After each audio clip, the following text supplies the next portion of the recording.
The text message arrived at 0347 hours. I know because military habits die hard, and I'd been awake for the past 2 hours anyway, staring at satellite reports from the Kandahar operation. The phone buzzed against the metal desk in my quarters, and for a moment I thought it was another update from command.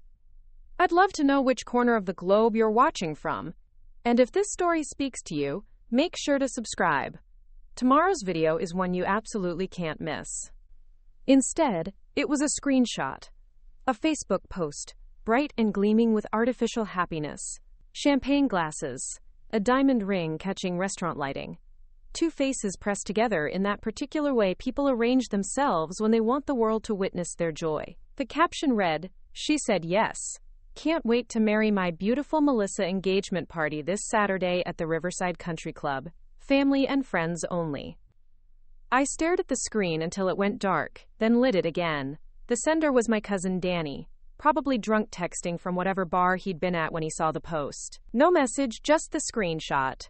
Just proof that my sister was engaged to someone I'd never heard of, celebrating at an event I hadn't been told about, in a life that had apparently continued spinning without me for the past 18 months. The man in the photo had his arm wrapped around Melissa's waist, with the confidence of ownership. Dark hair, clean-shaven, the kind of smile that looked practiced for cameras. He was wearing civilian clothes, but something about his posture screamed military. The way he held his shoulders, the precise angle of his head. I'd seen it in mirrors often enough to recognize it in others. I closed the phone and walked to the narrow window overlooking the base. Fort Carson stretched out in the pre-dawn darkness, a grid of purpose and discipline that had become more familiar than any childhood bedroom. Somewhere in the distance, a drill sergeant was already barking orders at a group of recruits who'd probably never imagined that 5 a.m. could arrive so brutally and so consistently. 18 months. That's how long it had been since I'd spoken to anyone in my family. Not since the funeral, not since the argument that tore through the reception like shrapnel through flesh. Not since my mother had stood in the church parking lot and told me that maybe it would be better if I just stayed away for a while. That maybe my presence made things too complicated, too painful, too much about the uniform instead of the person wearing it.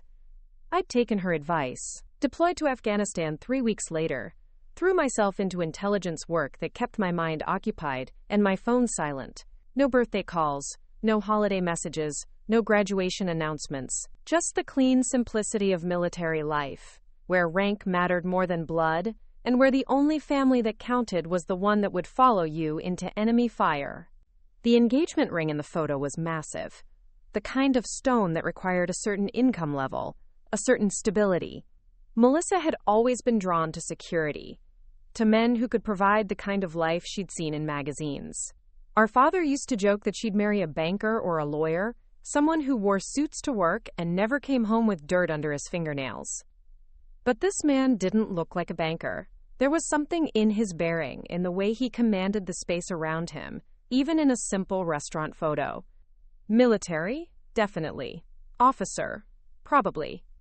The kind of man who understood discipline and sacrifice, who could handle the demands of a career that called at all hours and sent you to places that couldn't be found on most maps.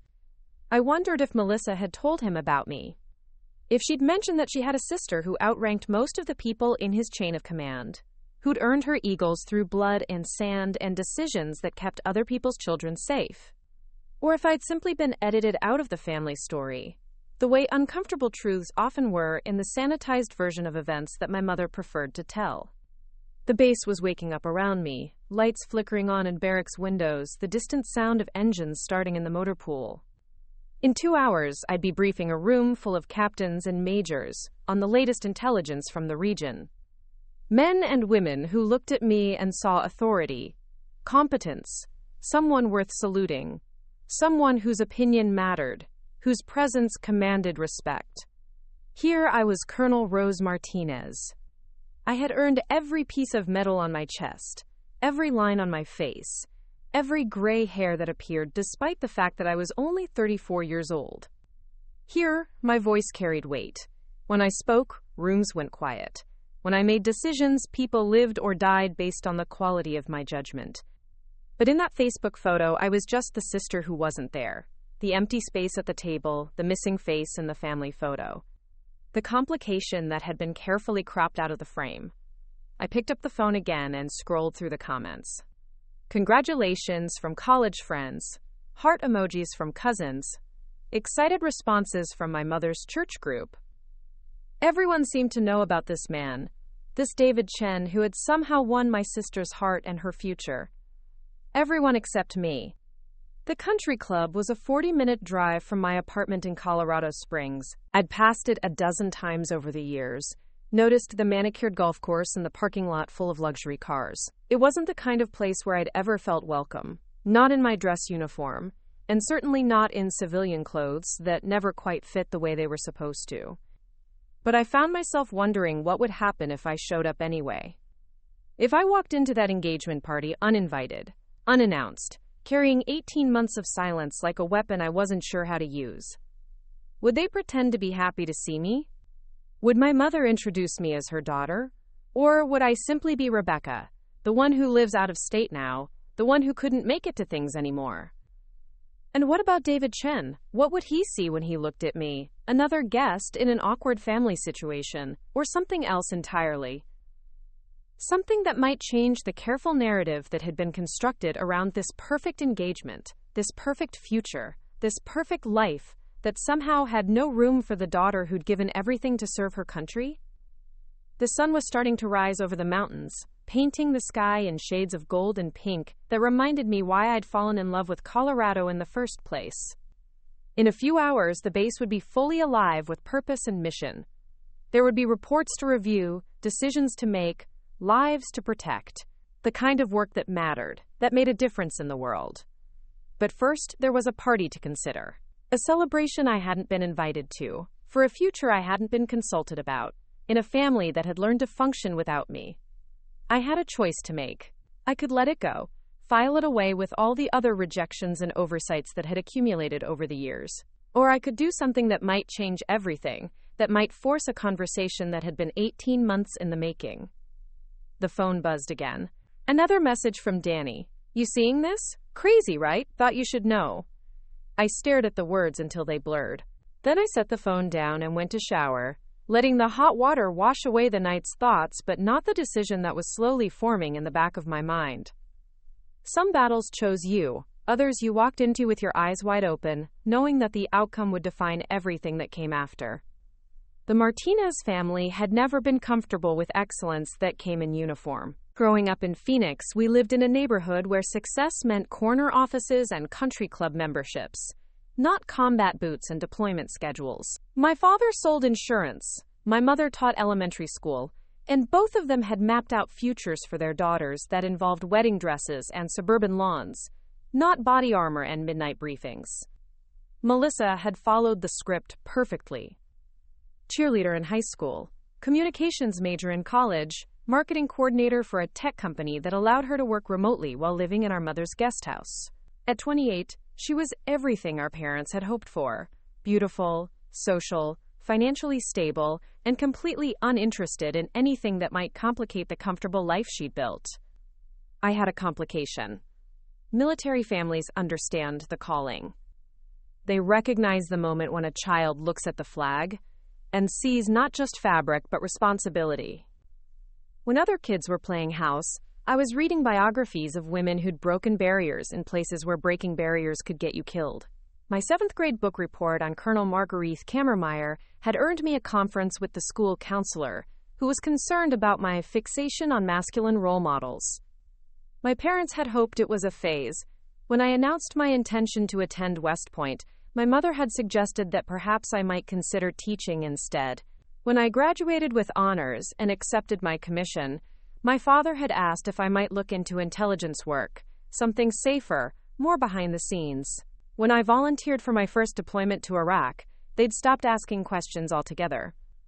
The thing about military service is that it creates two versions of yourself. There's the person your family remembers, the daughter who used to braid friendship bracelets and cry during sad movies. And there's the person you become, the officer who makes decisions under fire and carries the weight of other people's lives in every choice you make. For most families, these two versions eventually find a way to coexist. For mine, they had remained permanently at war.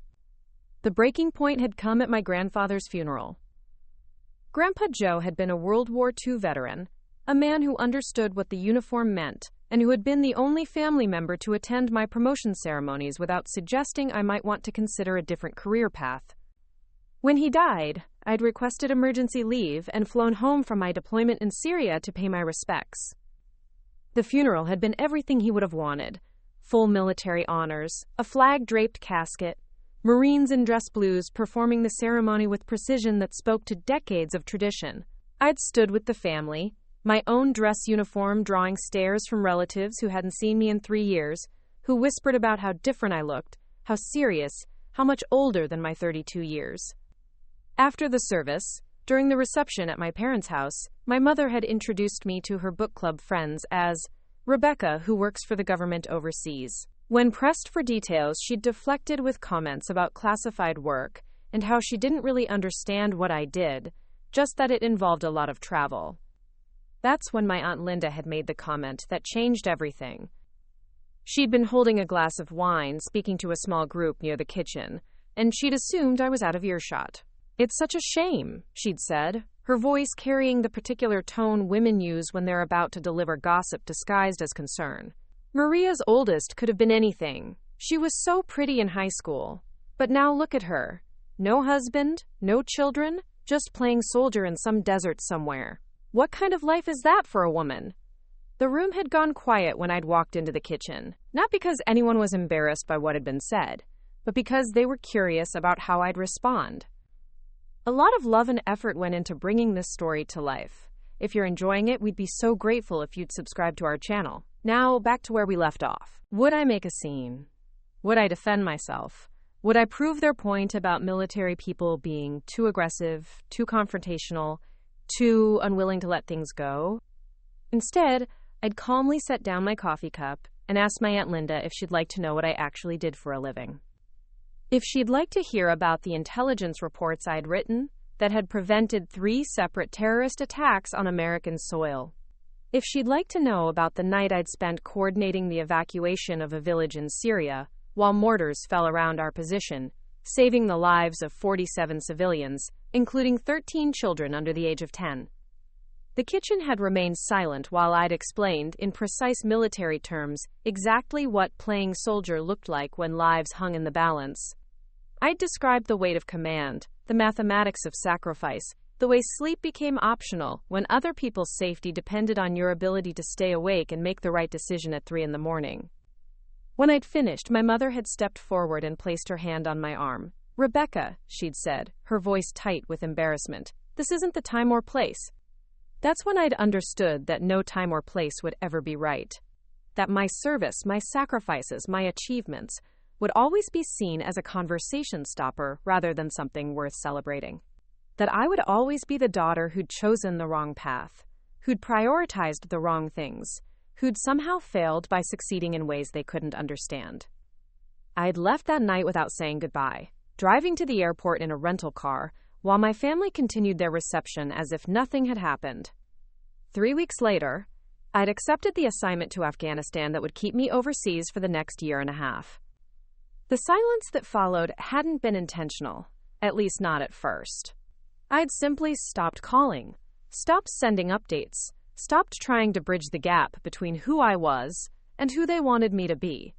When my birthday passed without acknowledgement, when Christmas came and went without a single message from home, I'd realized that the distance was mutual. My promotion to colonel had happened 6 months ago, during a ceremony at Groom Airfield that had been attended by generals and diplomats and fellow officers who understood what the eagle on my collar represented. I'd thought about calling my parents to share the news, but the phone had remained silent in my hand. How do you explain the weight of command to people who think your life's work is an elaborate form of rebellion? Instead, I celebrated with my fellow officers, people who knew what it meant to earn respect through competence rather than inheritance, who understood that leadership was about the willingness to make decisions that others couldn't or wouldn't make. People who saw the uniform as a commitment rather than a costume. But now, staring at the engagement photo on my phone, I found myself wondering what else I'd missed during those 18 months of silence. Had there been other celebrations, other milestones, other moments when my absence had been noted and then forgotten? Had Melissa ever wondered where I was, what I was doing, whether I was safe? Or had my family simply adjusted to life without the complication I represented, the way a broken bone heals stronger around the fracture? The man in the photo with his arm around my sister, David Chen, looked like someone who would understand the weight of service. Someone who might recognize the cost of choices made in service to something larger than yourself. Someone who might see the uniform as something other than a symbol of a daughter who'd chosen the wrong path. But he was marrying into a family that had spent years learning to function without acknowledging that service. Learning to celebrate without the uncomfortable presence of someone whose life was defined by sacrifice rather than comfort. Learning to be complete without the piece that had never quite fit their vision of what family should look like. The question wasn't whether I belonged at that engagement party. The question was whether I was ready to find out if I ever belonged anywhere at all. The second message came 3 days later, just as I was finishing a classified briefing with the Joint Chiefs Liaison. My phone, which I'd left face down on my desk during the meeting, lit up with a notification that made my stomach drop before I'd even read the words. It was from Melissa herself, the first direct communication we'd had in over a year and a half. "Hey, stranger. Mom mentioned she reached out but never heard back. Just wanted you to know about Saturday in case you're in town. Would be nice to see you. M." I stared at the message, reading between the lines of carefully chosen words. Mom mentioned she reached out, except my mother hadn't reached out. Not with a phone call, not with a text, not with anything resembling an actual invitation.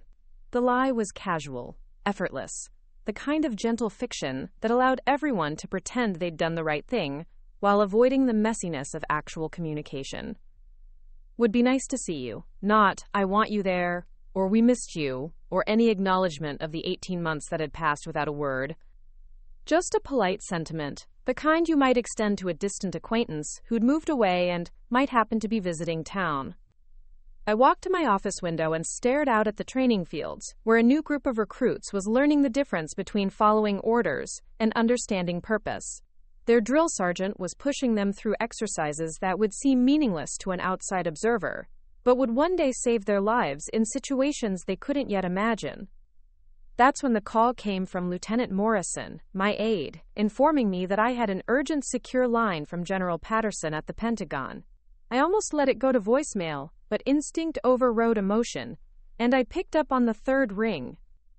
"Colonel Martinez." Patterson's voice carried the weight of someone who'd been making difficult decisions since before I was born. "I need you in Washington next week. Senate hearing on the Afghan intelligence protocols. They specifically asked for you." The irony wasn't lost on me. The Senate of the United States wanted my expertise, my testimony, my professional judgment on matters of national security. But my own family couldn't be bothered to pick up the phone and actually invite me to my sister's engagement party. "When do you need me there, sir?" "Monday morning. I'll have Morrison arrange the travel. This is important, Rose. Your work on the Kandahar operation potentially saved thousands of lives. Congress needs to hear that from someone who was actually there." After I hung up, I sat in the silence of my office, feeling the weight of two competing realities. In one, I was Colonel Rose Martinez, trusted advisor to generals, expert witness for senators, a woman whose judgment carried the weight of life and death. In the other, I was the daughter who didn't merit a proper invitation to her sister's engagement party, whose presence was optional, forgettable, inconvenient. I pulled up my calendar on the computer. The Senate hearing was scheduled for Monday morning. The engagement party was Saturday evening. Both in different time zones, both requiring travel, both demanding versions of myself that felt increasingly incompatible. That's when I made the decision that would change everything.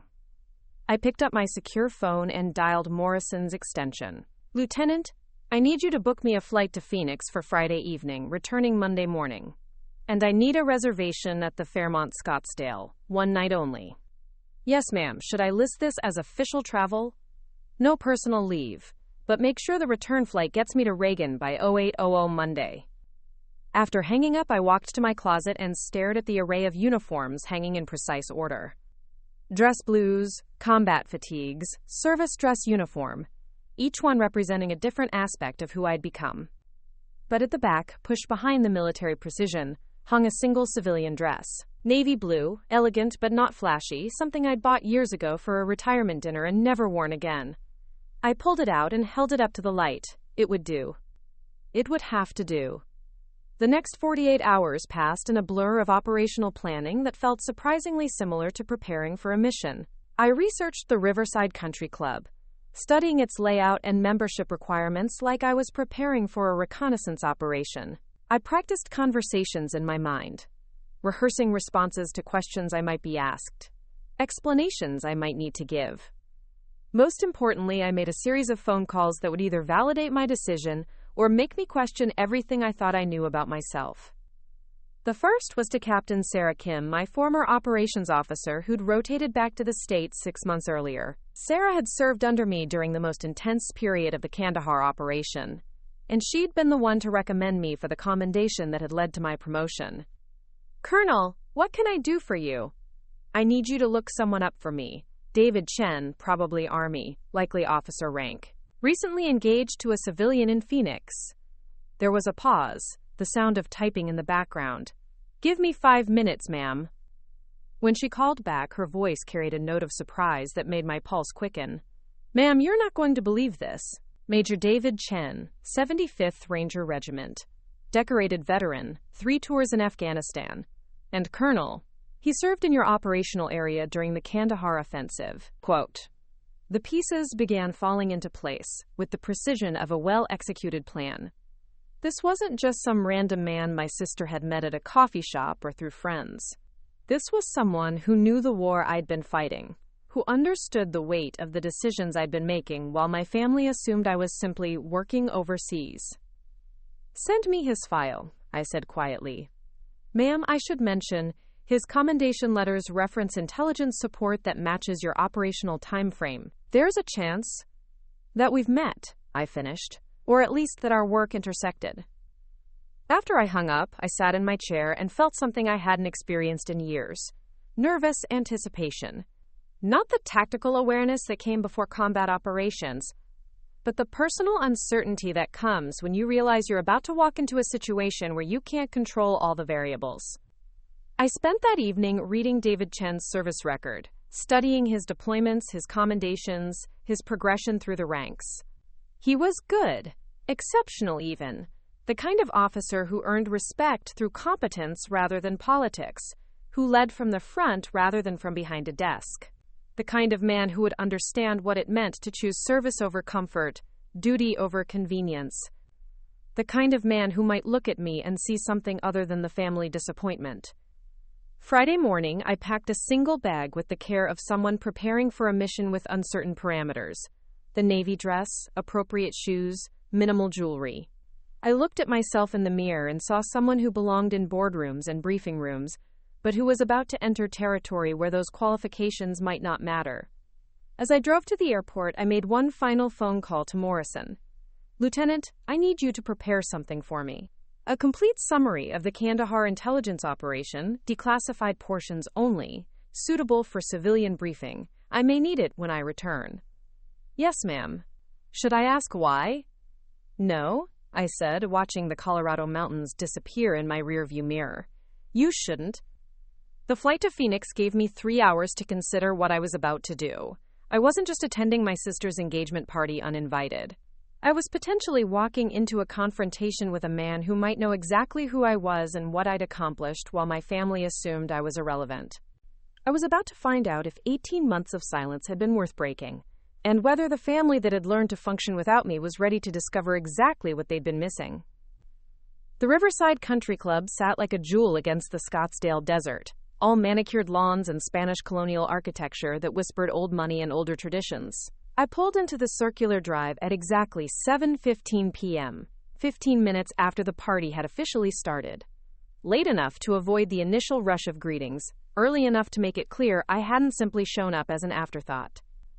The valet was a young man with practiced indifference who handed me a ticket without making eye contact. My rental car, a modest sedan that looked thoroughly out of place among the BMWs and Mercedes filling the lot, disappeared around the corner as I approached the main entrance. Through the glass doors, I could see the party already in full swing. The club's main ballroom had been transformed with white linens and cascading floral arrangements that probably cost more than most people's monthly rent. Crystal stemware caught the light from overhead chandeliers, and servers in black uniforms moved through the crowd carrying silver trays of what looked like expensive canapés. I paused at the entrance, taking a moment to study the scene before stepping into it. This was tactical assessment, the same kind of situational awareness that had kept me alive in hostile territory. Identify the players, understand the terrain, anticipate the threats. My mother stood near the center of the room, resplendent in a champagne-colored dress that spoke of department store elegance and careful budgeting. She was surrounded by a cluster of women I recognized from church functions and neighborhood gatherings, the kind of social circle that thrived on shared gossip and mutual validation. Her laugh carried across the room, too bright, too performative, the sound of someone determined to prove that everything was perfect. Melissa moved through the crowd like she'd been born for this moment. Her engagement dress was ivory silk, simple but expensive, designed to photograph beautifully and spark conversations about taste and style. The massive diamond on her finger caught every flash from phones held by guests, eager to document their proximity to celebration. She glowed with the particular radiance of a woman who was getting exactly what she'd always wanted. And then there was David Chen. He stood slightly apart from the main cluster of guests, a glass of what looked like whiskey in his hand, watching the proceedings with the measured attention of someone accustomed to assessing situations before participating in them. Even in civilian clothes, a navy blazer over dark slacks, his military bearing was unmistakable. The way he held his shoulders, the precise economy of his movements, the way his eyes swept the room in systematic patterns. When those eyes found mine through the glass doors, something shifted in his expression. Not recognition exactly, but a kind of heightened awareness, the way a professional recognizes another professional, even in an unfamiliar context. I pushed through the entrance doors and stepped into the warm buzz of conversation and clinking glasses. The first person to notice me was my cousin Sandra, who was standing near the gift table with a champagne flute frozen halfway to her lips. "Oh my God," she whispered, loud enough to carry. "Rose?" The ripple effect was immediate. Conversations faltered, heads turned, and suddenly I was the center of attention in a way that felt both familiar and completely alien. In military settings, attention came with respect, with acknowledgement of rank and accomplishment. Here it felt more like curiosity, mixed with discomfort, the way people stare at accidents they can't quite look away from. My mother's voice cut through the sudden quiet. "Rebecca!" She set down her wine glass with slightly too much force and made her way toward me, arms extended in a gesture that looked welcoming but felt calculated. What a wonderful surprise! The embrace she pulled me into was brief and careful, designed not to wrinkle her dress or disturb her carefully styled hair. When she pulled back, her smile was perfect and completely artificial. "We had no idea you were in town," she continued, her voice projecting just enough to ensure the nearby guests could hear. "You should have called." The lie came so smoothly that I almost admired the craftsmanship. "We had no idea." As if the text message from Melissa hadn't happened. As if the careful non-invitation hadn't been a deliberate choice. As if my presence here was a delightful coincidence, rather than a decision that had required plane tickets and hotel reservations, and the kind of courage that felt different from anything I'd ever needed in combat. "I was able to get away unexpectedly," I replied, matching her tone of pleasant surprise. "I couldn't miss Melissa's engagement party." Melissa herself appeared at my shoulder, as if summoned by the mention of her name. Up close, she looked even more radiant, but there was something tight around her eyes, a carefully controlled tension that suggested my arrival had disrupted whatever script she'd been following. "Rose," she said, and the use of my nickname felt like a small olive branch. "I'm so glad you could make it." The hug she gave me was warmer than our mother's, but it came with a whispered addition that only I could hear. "We need to talk later." Before I could respond, she was pulling me forward, one hand on my elbow, steering me toward the center of the room where David Chen was now standing with obvious intention. His whiskey glass was set aside, his posture straightened to full attention, and his eyes were fixed on me with an intensity that made my pulse quicken. "David," Melissa said, her voice carrying the particular excitement of someone about to orchestrate an introduction she'd been anticipating. I want you to meet my sister Rose. Rose, this is David, my fiancé. He extended his hand in the kind of firm handshake that spoke of military training and professional habit. But when our eyes met over our joined hands, I saw something that made my breath catch in my throat. Recognition. Not the vague familiarity of someone trying to place a face, but the sharp, specific awareness of someone who knew exactly who I was and what I'd done. His handshake lingered a moment longer than social convention required, and when he spoke, his voice carried a note of something that might have been respect. Rose, he said quietly, it's an honor. The word choice was deliberate, specific, military. Not nice to meet you or pleasure to meet you, but honor. The kind of word soldiers used when they meant something beyond social pleasantry. Melissa laughed, a sound like crystal chimes that didn't quite cover the tension I could feel building in the air around us. David's being formal.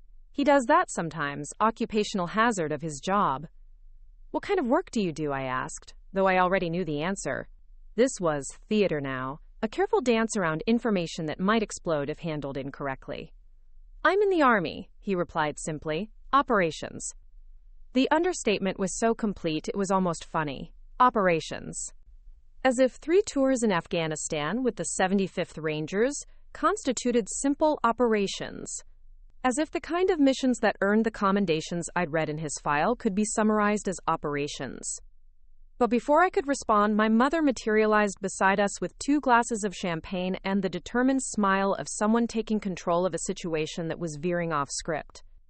Let's get you a drink, Rebecca, she said, pressing a glass into my hand, and we simply must introduce you to the Hendersons. They have a daughter about your age who works in... What is it you do again, dear? The question hung in the air like smoke from a fired weapon.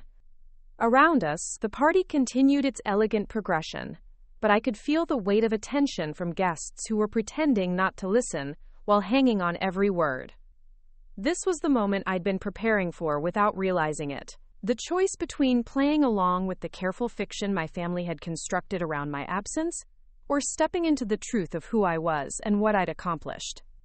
David Chen was still watching me, his expression unreadable but alert. Whatever happened next, he would understand it in ways that no one else in this room could.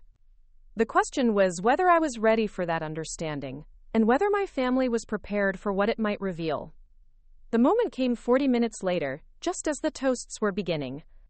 I'd spent those 40 minutes navigating conversations with relatives who asked vague questions about my, quote, government work, accepting congratulations from family friends who assumed I was just another guest, and watching David Chen from across the room as he moved through his own social obligations with the practiced ease of someone accustomed to representing himself in unfamiliar territory. My mother had successfully steered me away from any detailed discussions about my career, introducing me to her book club with phrases like, Rebecca travels quite a bit for work, and, quote, she's been stationed overseas doing administrative things. Each deflection felt like a small paper cut, individually insignificant but collectively drawing blood. But it was my Aunt Patricia who finally pushed the conversation past the point of polite evasion. Patricia had always been the family member who said what everyone else was thinking, the one who asked direct questions and expected direct answers. She cornered me near the dessert table, champagne having loosened whatever restraint she might have possessed earlier in the evening.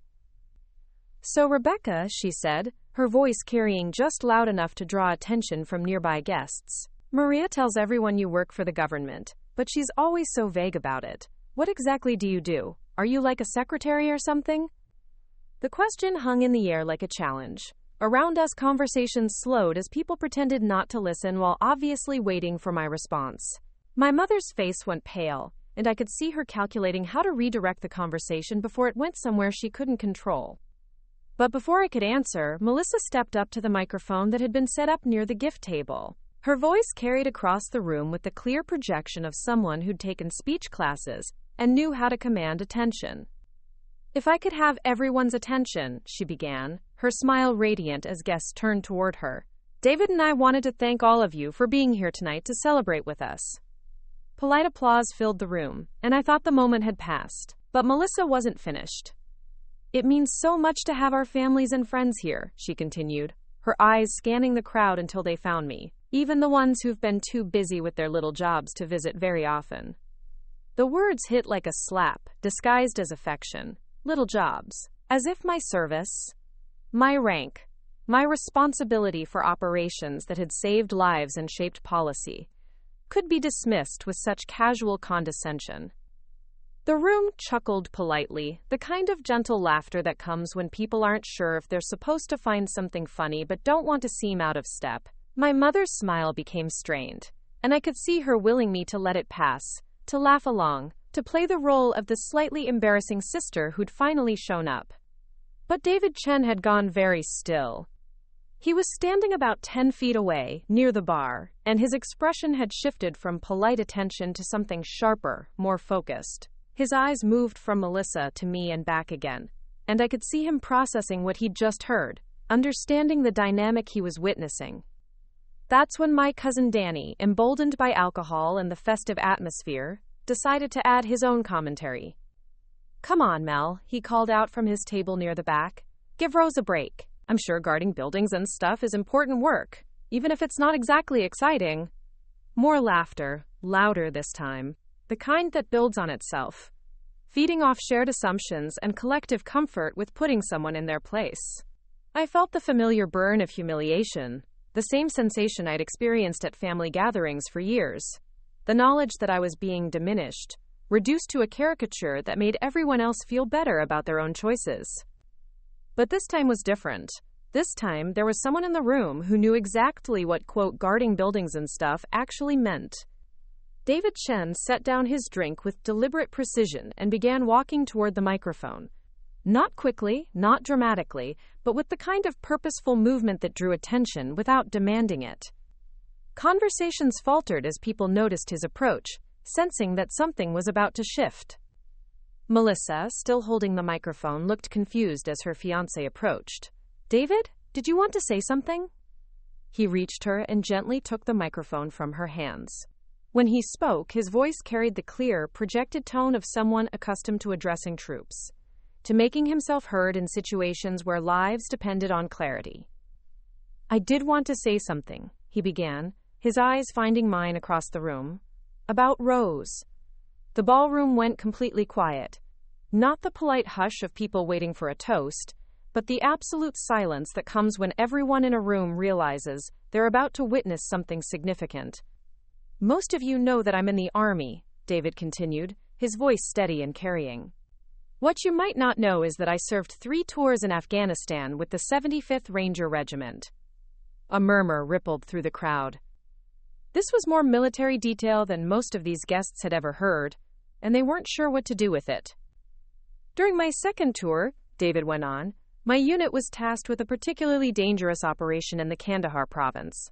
High-value target, heavy enemy presence, the kind of mission where intelligence can mean the difference between coming home or coming home in a box." Melissa's face had gone pale. My mother looked like she might faint.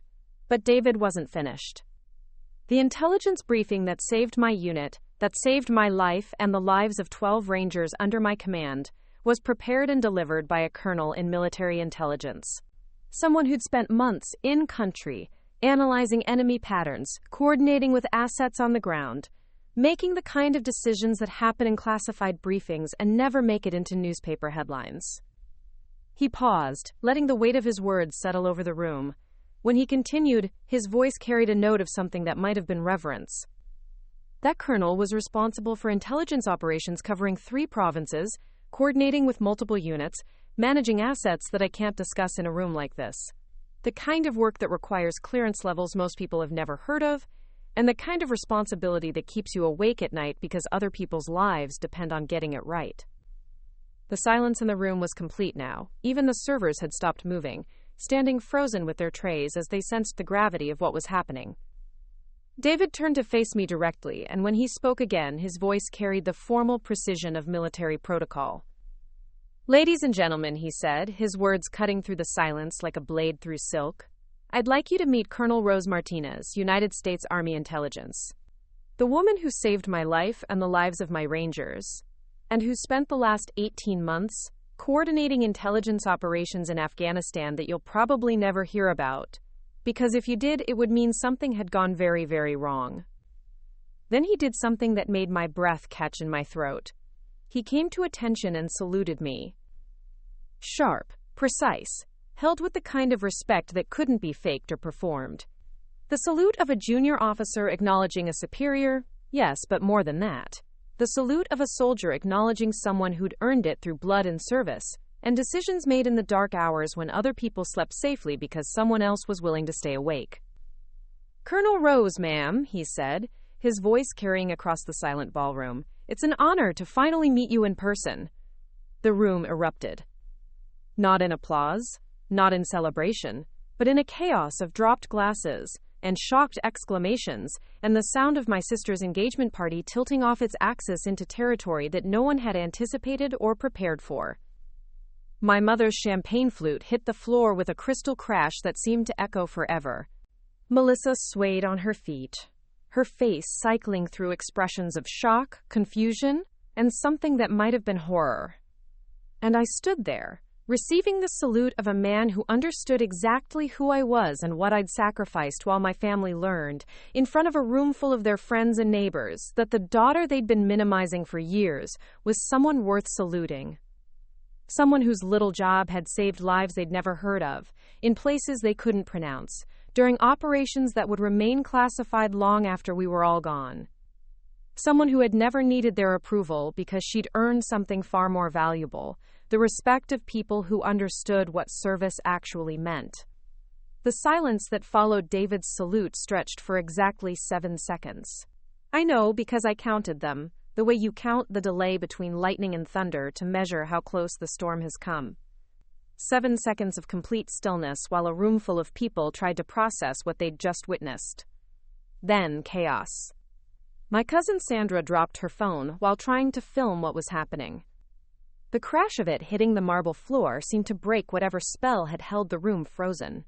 Suddenly, everyone was talking at once, not to each other, but past each other, voices layering into a cacophony of shock and confusion, and the particular kind of noise people make when their understanding of reality has just been fundamentally altered. "Colonel?" I heard someone whisper. "She's a colonel?" came from another direction. "What did he say about Afghanistan?" I returned David's salute with the precision of 18 years of military training, muscle memory taking over, when conscious thought felt impossible. When I lowered my hand, he nodded once, a small gesture of acknowledgement that somehow contained more respect than I'd received from my family in decades. Melissa was staring at me like I'd grown a second head. Her mouth opened and closed without sound, her champagne-colored world suddenly repainted in colors she couldn't identify. The woman who'd spent the evening glowing with the confidence of someone whose life was unfolding exactly as planned, now looked lost in her own engagement party. But it was my mother's reaction that cut deepest. She stood frozen near the gift table, one hand pressed to her throat in a gesture of shock that might have been genuine or might have been performance. When our eyes met across the room, I saw something I'd never seen before. Fear. Not embarrassment, not anger, but actual fear of what this moment meant for the careful narrative she'd constructed around her family. The crowd began to shift and separate like oil in water. Some guests pressed closer, drawn by curiosity and the human magnetism of witnessing something unprecedented. Others stepped back, sensing that they'd stumbled into a family drama that was too raw, too real for polite observation. Mr. Henderson, a man I remembered from neighborhood barbecues, who'd always treated my father with the condescending kindness reserved for insurance salesmen, was suddenly standing beside me with an expression of confused reverence. "Colonel Martinez," he said, and the formal address sounded strange in his mouth. "I had no idea. My grandson is deployed in Afghanistan right now. 2nd Infantry Division." Before I could respond, Mrs. Patterson from my mother's church was there too, her eyes bright with the kind of intensity that comes from suddenly understanding that you've been in the presence of someone significant without realizing it. "You've been there," she said breathlessly. "You've actually been there doing what he said." The questions came in waves after that. Not the polite inquiries about travel and weather that had dominated earlier conversations, but urgent, searching questions from people who were recalibrating everything they thought they knew. How long have you been in the army? Are you really a colonel? Is it dangerous what you do? Why didn't anyone tell us? That last question came from my Uncle Robert, and it hung in the air like an accusation. Everyone turned to look at my mother, who had somehow managed to move closer without anyone noticing.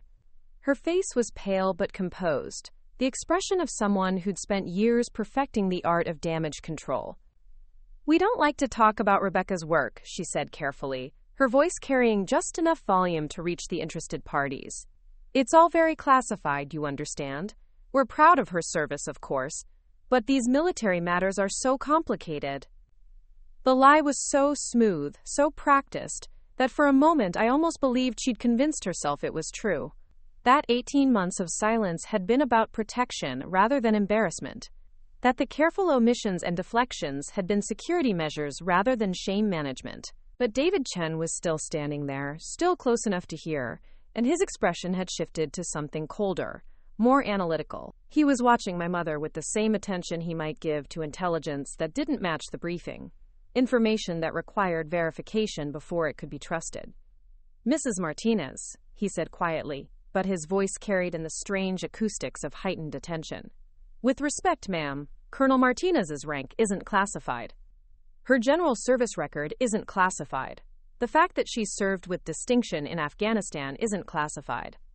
Another silence, shorter this time but somehow deeper. My mother's smile faltered for just a moment before reassembling itself with visible effort.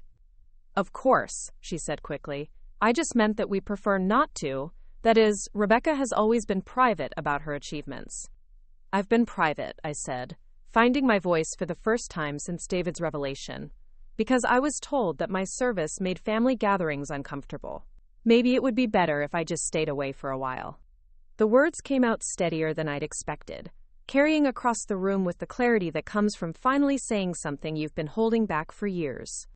Around us, the party guests shifted uncomfortably, sensing that they were witnessing something too personal for public consumption, but unable to look away. Melissa finally found her voice. Rose, please. This is my engagement party. Can we not do this here? The plea was reasonable, the kind of request that in normal circumstances would have sent me retreating, apologizing, finding a way to make myself smaller to preserve someone else's comfort. But these weren't normal circumstances, and I wasn't the same person who'd walked out of that funeral reception 18 months ago. You're right, I said, my voice calm but carrying. This is your engagement party, your celebration, and I'm genuinely happy for you, Melissa. David seems like an exceptional man.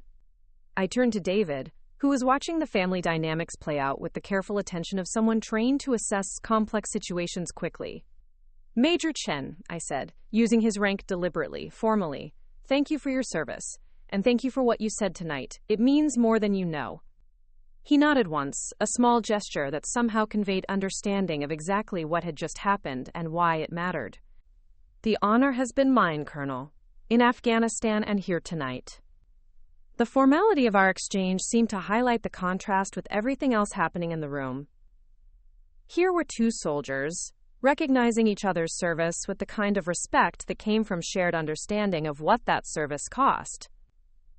And around us, a family was grappling with the realization that they'd been spectacularly wrong about someone they thought they knew.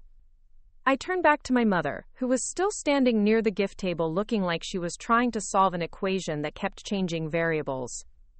I should go, I said quietly. I have an early flight tomorrow. Senate hearing on Monday.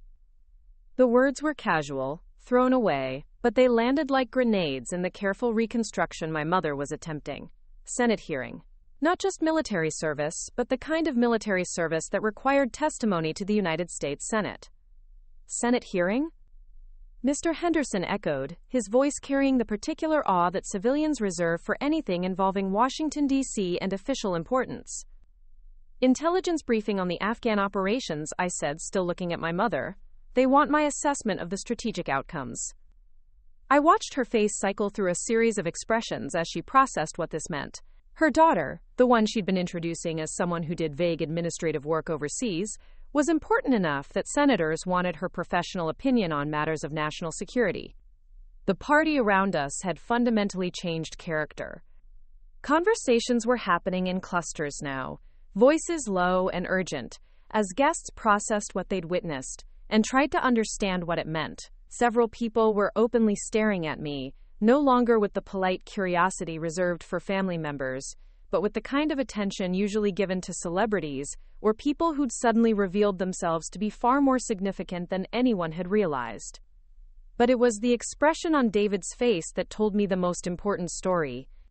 He was looking at me with something that might have been gratitude, the recognition of someone who understood that what had just happened went far beyond family drama. He'd watched a room full of people realize that they'd been systematically underestimating someone whose service had quite literally saved his life. And in the space between his salute and this moment, everything had changed. Not just for me, but for everyone in that room who'd spent years accepting a version of events that had never been true. The valet handed me my keys with a different kind of attention than when I'd arrived. Word had spread through the staff during the evening, the way information travels in places where people are paid to notice details. He didn't just nod politely. He stood a little straighter, his eyes holding mine for a moment longer than service protocol required. "Thank you, Colonel," he said quietly, and I realized that someone had told him about the scene inside, about David's revelation and what it meant. I drove through the Scottsdale night with the windows down, letting the desert air wash away the lingering tension of the evening. The city lights blurred past as I processed what had just happened, not just to me, but to everyone in that ballroom. In the space of a few minutes, I'd gone from being the absent sister with the vague government job to someone whose service had quite literally saved the life of the man my sister was marrying. The hotel room felt different when I returned, not just because I was different, but because the space itself seemed to hold new possibilities. I set my purse on the desk next to the Pentagon briefing materials I'd brought for Monday's hearing, and for the first time in years, those two parts of my life, the military officer and the family member, didn't feel like they existed in separate, incompatible worlds. My phone had been buzzing continuously during the drive. I finally looked at the messages that had accumulated, each one representing a different ripple effect from the evening's revelation. David had texted, "Colonel, I hope you understand why I had to speak up tonight. Your family deserves to know who you really are, and you deserve to be seen for your service. Thank you for saving my life, and thank you for letting me be part of tonight. My cousin Sandra, Rose, I've been crying in the parking lot for 20 minutes. I'm so sorry we never asked the right questions. I'm so sorry we never saw you." An unknown number that identified itself as Mrs. Patterson from the church. "Colonel Martinez, my son is deploying to Afghanistan next month. Could I possibly call you sometime? I think it would mean the world to him to know someone like you is over there." But it was the message from my mother that made me set the phone down and walk to the window. "We need to talk." Quote, I stared out at the desert landscape, at mountains silhouetted against a sky full of stars that you can only see when you're far enough from city lights. In Afghanistan, I'd spent countless nights under skies like this, making decisions that would affect people I'd never meet, carrying the weight of intelligence that could save lives or cost them depending on how precisely I did my job. But standing in that hotel room, I realized that tonight had required a different kind of courage. Not the courage to make tactical decisions under fire, but the courage to stand in front of people who should have known me best and let them see who I actually was. The knock came at 11:47 p.m. I checked the peephole expecting to see Melissa, but instead found my mother standing in the hallway, her champagne-colored dress wrinkled, her carefully styled hair showing signs of an evening that had gone drastically off script. She wasn't crying, but her eyes held the particular exhaustion that comes from having your understanding of reality fundamentally altered. I opened the door without speaking. She entered and stood in the center of the room, looking around as if trying to orient herself in unfamiliar territory. "I don't know how to start this conversation," she said finally. "The truth would be a good place," I replied, keeping my voice neutral. She walked to the chair by the window and sat down heavily, her elegant posture finally giving way to something more human, more vulnerable. "I was ashamed," she said, the words coming out flat and immediate. "Not of you, but of myself. Of not understanding what you were doing, of not knowing how to explain it to people, of feeling like a failure as a mother because my daughter had chosen a life I couldn't relate to." The honesty was startling. For years, our conversations had been carefully choreographed performances, each of us saying what we thought the other wanted to hear, while avoiding anything that might lead to real understanding. When people asked about you, she continued, I never knew what to say. My daughter is in the army felt too simple, but anything more detailed made me realize how little I actually understood about your life. So I started saying less and less, until it became easier to just not bring you up at all. I sat across from her, maintaining the distance but softening my posture slightly. Do you know what that felt like from my end? Tonight gave me some idea, she said quietly.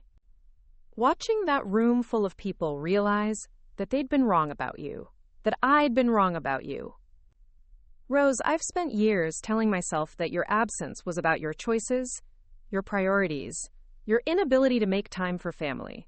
But tonight I realized that we drove you away by making it clear that who you actually were wasn't someone we knew how to celebrate. The admission hung between us like a bridge neither of us was sure we could cross.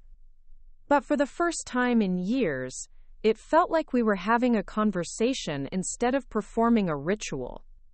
I need you to understand something, I said, leaning forward slightly.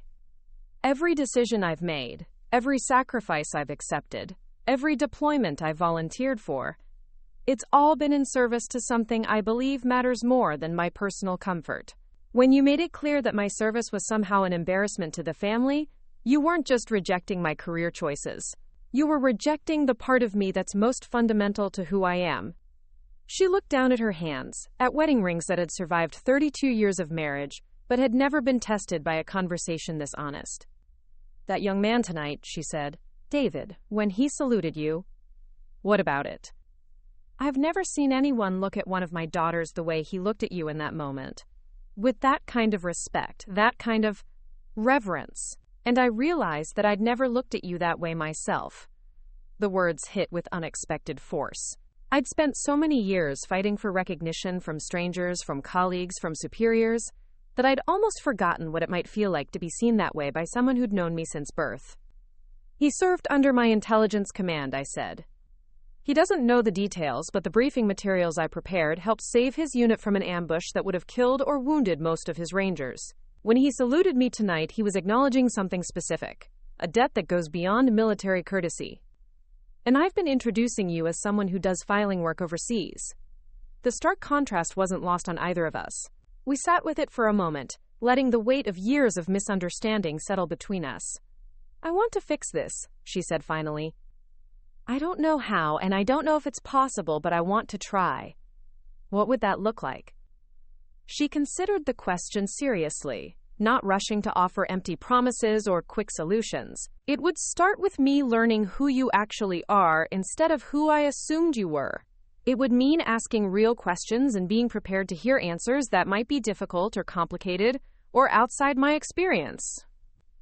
I studied her face, looking for signs of the performance that had characterized so many of our interactions. But what I saw was exhaustion mixed with something that might have been hope.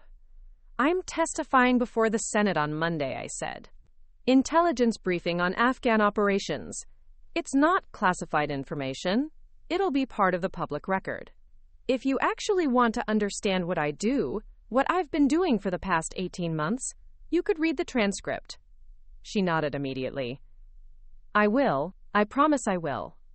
And I'm not coming home for Christmas just to be introduced as someone who, quote, works for the government. If you can't be proud of who I actually am, then I'd rather spend the holidays with people who understand what my service means.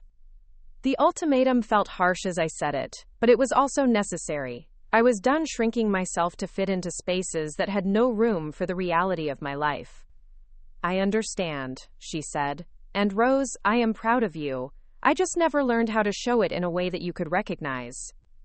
After she left, I called room service and ordered coffee, then spread the Pentagon briefing materials across the desk. Monday's testimony would cover strategic outcomes from 18 months of operations, analysis that had shaped policy decisions, and saved American lives. It was work that mattered, work that had made a difference in ways that most people would never know.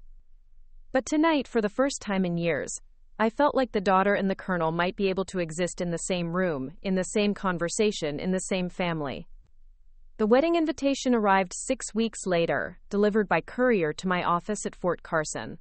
Not a generic printed invitation, but a handwritten note from Melissa that read, "Colonel Rose Martinez is requested to serve as maid of honor at the wedding of Melissa Martinez and Major David Chen. Military dress uniform requested and preferred. We want everyone to see exactly who you are." I called her that evening. "Maid of honor?" I said without a preamble. "You're my sister," she replied simply. "The real you, not the version I pretended to understand. David says he can't imagine getting married without the officer who saved his life standing beside us." Quote, "The wedding took place 6 months later at the Desert Botanical Garden in Phoenix, with the Sonoran Mountains providing a backdrop that seemed to stretch toward infinity. I wore my dress uniform with full decorations, every ribbon and medal earned through service that had taken me to places my family was only beginning to understand. David's groomsmen were all military rangers and officers who understood what the decorations on my chest represented. When I walked down the aisle ahead of Melissa, they came to attention as I passed, a gesture of respect that was both formal and deeply personal. But it was the moment during the reception when my father approached me that crystallized how much had changed.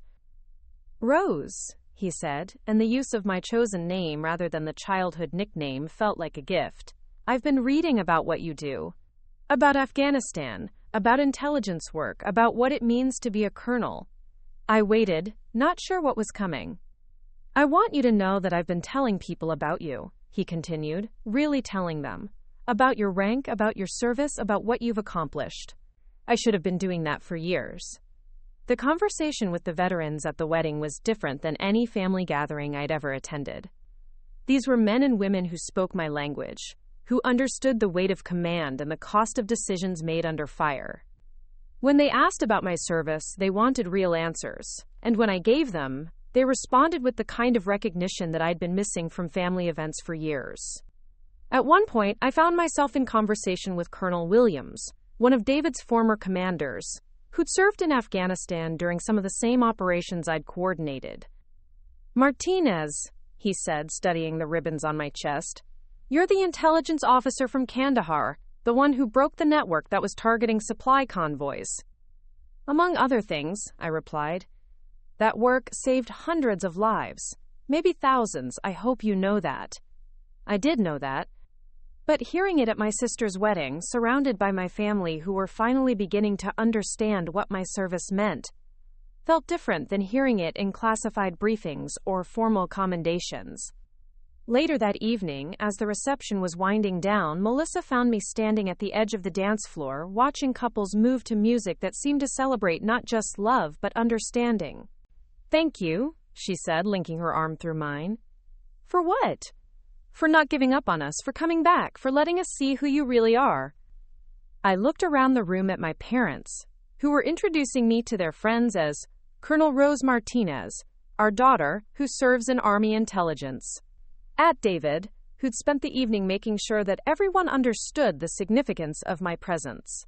At family members who were asking real questions about my life and listening to the answers with genuine interest. "I didn't come back," I said finally. "I never left. You just started seeing me." The drive back to Colorado the next morning took me through a desert landscape that seemed different in daylight, less stark and more full of possibility. I thought about the Senate hearing I'd given months earlier, about the classified briefings and strategic assessments that filled my days, about the weight of decisions that would never make headlines but would affect American security for years to come. But I also thought about the look on my mother's face when she'd watched me walk down the aisle in full dress uniform, about the pride in my father's voice when he'd introduced me to his friends, about the way my sister had smiled when David's fellow officers had saluted me during the reception. For 18 years, I'd been Colonel Rose Martinez to my fellow officers and Rebecca, who works for the government, to my family. But now, for the first time, those two identities existed in the same space, acknowledged and celebrated by the same people. 6 months after the wedding, I received orders for a new assignment, Pentagon Liaison for Intelligence Operations, a position that would keep me stateside for the first time in years. The job came with increased responsibility, higher security clearance, and the kind of influence that reaches into policy decisions at the highest levels of government. But what it also came with was the possibility of Sunday dinners and holiday visits, of being present for family events not as an afterthought or an obligation, but as someone whose presence was valued rather than tolerated. The last conversation I had with David before leaving Colorado was brief but significant. "Colonel," he said during a phone call that was ostensibly about transition protocols but felt more like a benediction, "thank you for your service, all of it, in Afghanistan, and at that engagement party. Sometimes the most important battles are fought in ballrooms rather than battlefields." He was right. I'd spent years fighting for recognition, for understanding, for the simple acknowledgement that my service mattered. But the victory hadn't come through conflict or confrontation. It had come through truth, spoken clearly enough that even people who'd spent years not listening finally had to hear it. I am Colonel Rose Martinez. I serve my country in ways that most people will never fully understand, making decisions that save lives and shape policy in places that exist primarily in classified briefings and strategic assessments. But I'm also a daughter, a sister, a woman who learned that respect isn't something you can demand. It's something you earn through excellence, and something you claim through the courage to stand tall enough to be seen clearly. The uniform I wear represents commitment to something larger than myself. But the woman wearing it learned that sometimes the most important service you can provide is simply refusing to make yourself smaller, to fit into spaces that were never designed to contain your full reality. That lesson perhaps is worth more than any medal I've ever earned. Looking for more? We've got 2 amazing stories ready for you, right on screen. If this one touched you, these are absolutely worth your time. Click to watch them now. And hey, subscribe and hit that bell to never miss our latest uploads.